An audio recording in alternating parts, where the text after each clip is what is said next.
Bonjour à tous, aujourd'hui nous allons suivre un tutoriel pour remplacer le bloc écran sur le Samsung Galaxy A31. Pour réaliser cette réparation, vous aurez besoin bien sûr du bloc écran d'origine. Vous le retrouverez en vente sur notre site internet et vous avez un accès direct à la pièce en scannant le code QR. Celui-ci vous sera livré avec le patron d'aide au montage qui va vous aider à suivre le tutoriel. N'oubliez pas également de commander le kit d'outils numéro 1, spécialement sélectionné par nos techniciens pour réaliser cette réparation, le bloc écran et le kit d'outils. Vous les retrouverez également dans le kit complet de réparation qui comprend également le liquide e-remover pour décoller la batterie. Vous allez voir, c'est très important, ainsi que les stickers de batterie pour la remettre et le patron en version adhésif. En commandant ces pièces sur notre site internet, vous bénéficiez d'une assistance technique gratuite par chat, par téléphone et également par mail, et vous bénéficiez également de 10% de remise avec le code YouTube, et les retours sont bien sûr gratuits sur Bricophone. N'hésitez pas à vous abonner à notre chaîne YouTube afin d'être tenu informé des dernières nouveautés en matière de réparation de téléphone et à liker la vidéo. Merci d'avance. C'est une réparation qui est assez longue, il faut compter 1 heure et la difficulté est notée 3,5 sur 5. Si vous n'êtes pas sûr du modèle exact de votre téléphone, je vous invite à composer le étoile dièse 06 dièse sur le clavier de celui-ci. Vous obtiendrez alors le numéro IMEI de votre téléphone. Vous le notez, vous le reportez ensuite sur la rubrique consacrée sur la page d'accueil de Bricophone et l'on vous indiquera alors le modèle exact de votre téléphone. Bien sûr, comme avant chaque réparation, nous vous invitons à éteindre le téléphone et également à retirer le rack des cartes nano SIM et micro SD qui est situé sur le côté de celui-ci avant de commencer la première étape. Et la première étape, nous allons devoir ouvrir le A31 et pour ouvrir le A31, on va devoir décoller la vitre arrière. Pour cela, nous avons deux solutions. On va devoir donc chauffer bien sûr la vitre arrière et pour la chauffer, nous avons deux solutions. Première méthode, on peut utiliser le coussin chauffant que l'on pose au micro-ondes pendant 1 à 2 minutes et ensuite on vient le positionner sur la vitre arrière. Deuxième solution, nous pouvons utiliser un décapeur thermique ou un sèche-cheveux et là encore, on va chauffer tout le contour de la vitre arrière. Alors attention pour le décapeur thermique, pas à plus de 80-90 degrés. Ensuite, on prend la ventouse que l'on applique sur la vitre arrière et on prend également le médiateur en métal percé et on crée un point d'insertion entre la vitre arrière et le châssis du téléphone. Le médiateur en métal percé, vous le retrouvez bien sûr dans le kit d'outils numéro 1 et les médiateurs en plastique sont également bien sûr inclus dans le kit et on va devoir maintenant faire levier sur tout le contour de la vitre arrière pour pouvoir la décoller. Alors même si d'usage on appelle l'élément arrière la vitre arrière, celle-ci étant plastique. Vous noterez également que le coussin chauffant ou le midi décapeur thermique, ils sont bien sûr également en vente sur le site internet. Étant donné que la vitre arrière est en plastique, celle-ci est relativement flexible et elle est donc également assez facile à retirer. Voilà, il n'y a pas trop de collage sur la vitre arrière, donc on fait simplement le tour de celle-ci pour pouvoir la décoller. Et vous noterez également que les lentilles des appareils photo arrière vont rester sur notre vitre.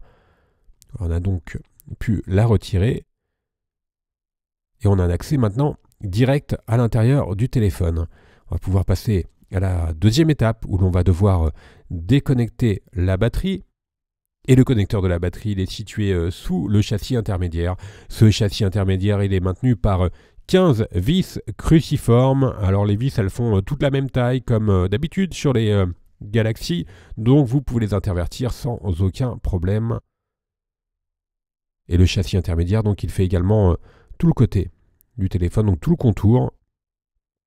Et on le déclipse au début par l'intérieur. On pousse au niveau de la batterie. Et ensuite, une fois qu'on a déclipsé les premiers clips, on vient positionner notre spatule et on va la faire glisser sur tout le contour en faisant levier en même temps pour déclipser donc notre châssis intermédiaire qui comprend également le module haut-parleur ainsi que des antennes. Et bien sûr, les boutons latéraux, volume, plus, moins et power. C'est assez facile, voilà, il nous reste quelques clips sur le côté et sur la partie haute du téléphone. C'est une conception assez classique sur les Galaxy d'entrée de gamme, même si le A31 se positionne entre l'entrée et le moyen de gamme. Voilà, donc il nous reste juste la partie haute Et on peut maintenant retirer complètement notre châssis intermédiaire. Et nous avons maintenant un accès direct au connecteur de la batterie que l'on peut déconnecter en utilisant le levier en nylon. Voilà, pour le connecteur de la batterie. Et dans la troisième étape, nous allons pouvoir justement décoller la batterie. Avant de décoller la batterie, on va retirer la nappe d'interconnexion. Donc il y a 2 connecteurs en bas et un connecteur en haut. La nappe d'interconnexion qui relie le connecteur de charge à la carte mère. Alors ensuite, il faut savoir que la batterie, elle est collée sur le châssis et elle est très très bien collée par des adhésifs double face. Et pour pouvoir enlever la batterie, nous allons devoir utiliser le liquide e-remover qui est inclus dans le kit complet de réparation. Et donc il s'agit d'un dissolvant qui va permettre de dissoudre justement les adhésifs de batterie. On fait donc glisser du liquide remover le long de la carte en PVC Bricophone que l'on a positionné entre le châssis et la batterie. Le liquide remover est bien sûr sans danger pour les composants de votre téléphone. Il est en vente exclusivement sur Bricophone. Alors on a fait cette opération sur la partie droite. On va renouveler maintenant l'opération sur la partie basse de la batterie.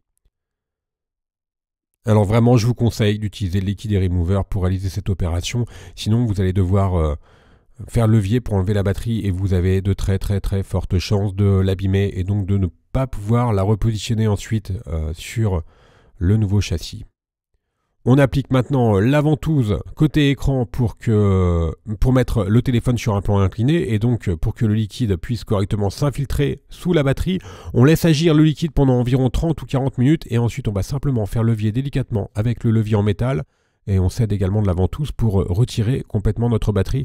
Et vous allez voir maintenant qu'on va retirer la batterie, l'action du dissolvant qui a bien dissous donc les adhésifs de la batterie.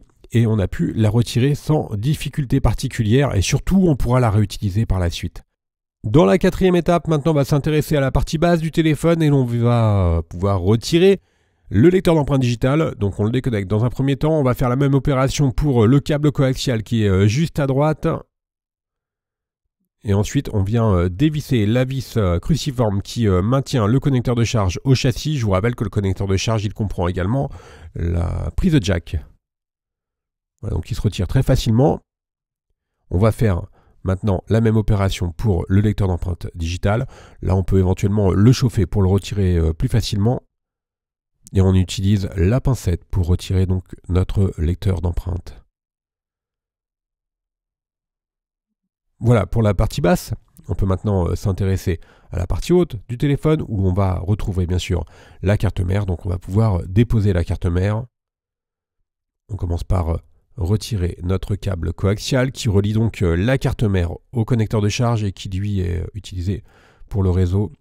On enlève maintenant la vis qui maintient la carte mère. Alors faites attention à ne pas la mélanger avec les autres vis.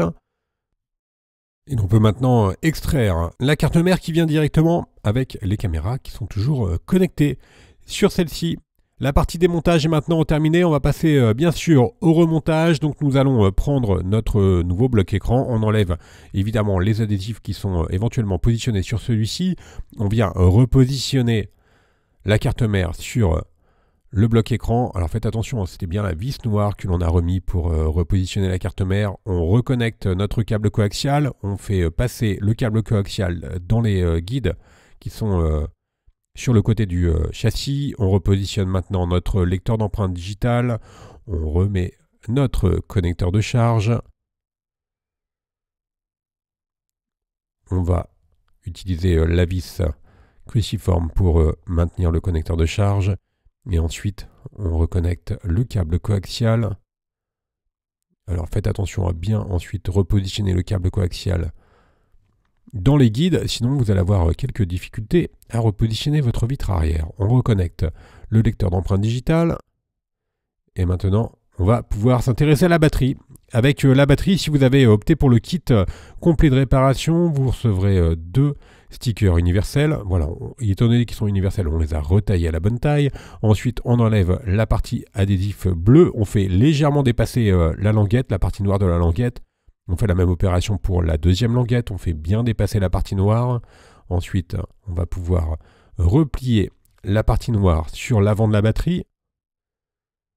Et enfin, on enlève la partie adhésif rouge. Alors l'avantage des languettes, si jamais vous devez changer votre batterie par la suite. Vous aurez juste à tirer sur la partie noire pour pouvoir enlever facilement la batterie. Donc, je vous rappelle, les stickers de batterie, ils sont inclus dans le kit complet de réparation. On reprend maintenant notre nappe d'interconnexion. Je vous rappelle qu'il y a 2 connecteurs sur le câble coaxial, sur le connecteur de charge, un sur la carte mère. On reconnecte notre batterie sur la carte mère justement. On reprend notre châssis intermédiaire que l'on vient reclipser dans un premier temps sur tout le contour du téléphone. Alors c'est très simple, il suffit d'appuyer sur tout le contour du châssis pour reclipser correctement notre châssis intermédiaire. Alors comme vous pouvez le constater, il n'y a pas de réelle difficulté au niveau de la réparation. La seule difficulté c'est évidemment la batterie. Alors, on va tester l'écran avant de recoller la vitre arrière pour voir si tout est OK. Voilà, nous on teste le tactile et l'affichage. Voilà, tout est OK. Maintenant on va pouvoir finaliser la réparation. On a donc rééteint le téléphone et on va reprendre nos 15 vis cruciformes qui maintiennent le châssis intermédiaire. Alors on accélère un petit peu la vidéo, il n'y a vraiment aucune difficulté particulière. Si vous avez un doute sur l'emplacement des différentes vis, on vous a indiqué l'emplacement de celle-ci sur le plan précédent. Donc il vous suffira de faire un arrêt sur image. Et je vous rappelle qu'elles sont toutes identiques. Maintenant, on va préparer notre châssis pour pouvoir recoller notre vitre arrière. Donc on enlève les anciens adhésifs qui peuvent être présents sur le châssis ou sur la vitre arrière. Et pour recoller notre vitre arrière, on va utiliser la colle B7000. Celle-ci est incluse dans le kit d'outils ou bien sûr dans le kit complet de réparation. Elle est livrée avec un applicateur qui vous permet de bien positionner la colle sur tout le contour du châssis intermédiaire. Et une fois qu'on a bien positionné un filet de colle, on vient remettre notre vitre arrière sur le châssis. Alors juste un petit aparté, faites attention lorsque vous positionnez la colle à ne pas mettre de filet de colle sur les objectifs des appareils photo arrière. On va mettre maintenant le téléphone sous presse pendant environ 30 minutes. Vous pouvez mettre votre téléphone sous un livre par exemple. Et la réparation sera ensuite terminée. N'oubliez pas de remettre le Raxim évidemment. Voilà, la réparation est terminée, on va pouvoir faire un récapitulatif des produits utilisés, en commençant bien sûr par le bloc écran d'origine. Vous le retrouvez en vente sur notre site internet, il vous sera livré avec le patron des montages. Vous retrouverez le kit d'outils ou le kit complet de réparation. Je vous rappelle que dans le kit complet de réparation, vous avez les stickers de batterie et le liquide e-remover, c'est très important.